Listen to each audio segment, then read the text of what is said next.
It was April 1998 when we travelled to Knoxville, Tennessee to catch up with a young man by the name of Peyton Manning. Today, Peyton is one of the biggest names in American sport, currently starring for the Denver Broncos in the NFL. But back then, he was a 22-year-old quarterback getting ready for the NFL draft, having spent 4 years at the University of Tennessee. Peyton had set countless records with the Tennessee Volunteers. He became the team's all-time leading passer with 11,201 yards and 89 touchdowns, and won 39 out of 45 games as a starter, breaking the SEC record for career wins. It was a college career even greater than that of his father Archie, who played for Ole Miss before entering the professional ranks. My father's been down the road before. He's played in the NFL, he's played in college, so I can ask him a lot of questions. But choosing to go to Tennessee over Ole Miss, choosing to stay instead of going pro, those were all my decisions, but my parents supported me 100% behind those decisions. How you doing, sir? Doing good. Manning had stunned many when he chose to attend the University of Tennessee instead of Ole Miss, the University of Mississippi. Peyton was adored during his time in Knoxville at one of the biggest college football programs in the country. The people of Tennessee simply love their football team. With a 102,455 capacity, Neyland Stadium remains one of the largest stadiums in the world and was always sold out when Peyton was playing. Actually, up until last year, there was no professional sports in Tennessee. So the Tennessee football program and really all the sports have been sort of the top scene in the state of Tennessee. So people come from all over the state, all over the country to come see Tennessee play. And it's just hard to explain what it is, but it's just something about the people here. They live and die for their Tennessee football team. Peyton Manning was the latest in a long line of American heroes to be associated with the state of Tennessee.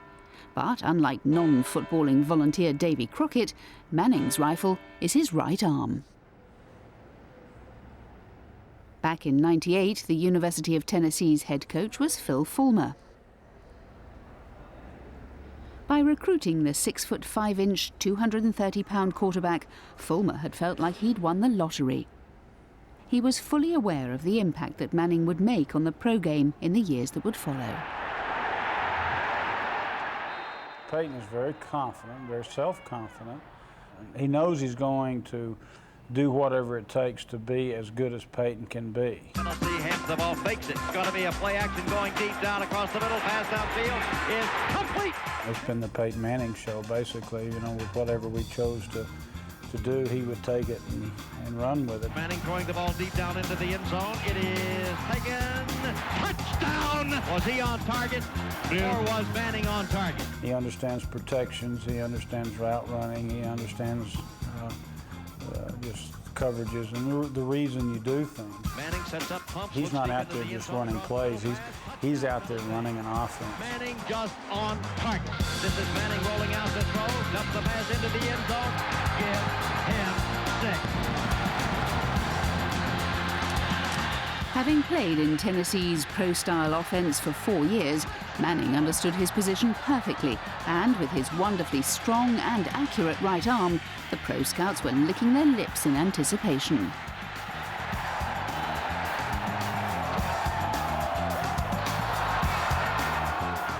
Being a quarterback is also about intangibles.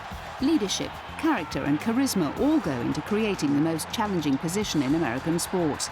And Manning was blessed with all of those qualities.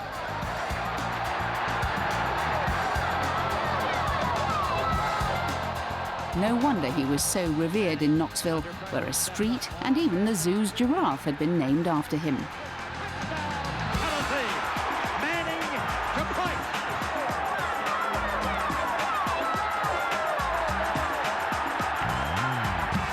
When Peyton announced that he would return for his senior year, bucking the trend of collegiate athletes who declared themselves eligible for pro drafts before graduation, the whole state rejoiced.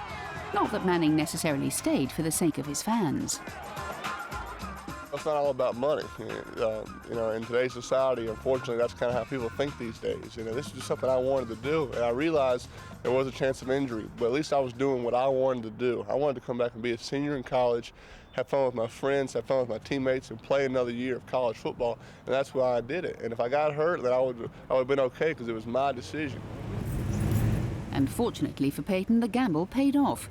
He stayed injury-free and added significantly to his stock, throwing for just under 4,000 yards as the Vols won their first SEC championship since 1990, going 11-1 in the regular season, en route to an eventual defeat in the Orange Bowl at the hands of Nebraska.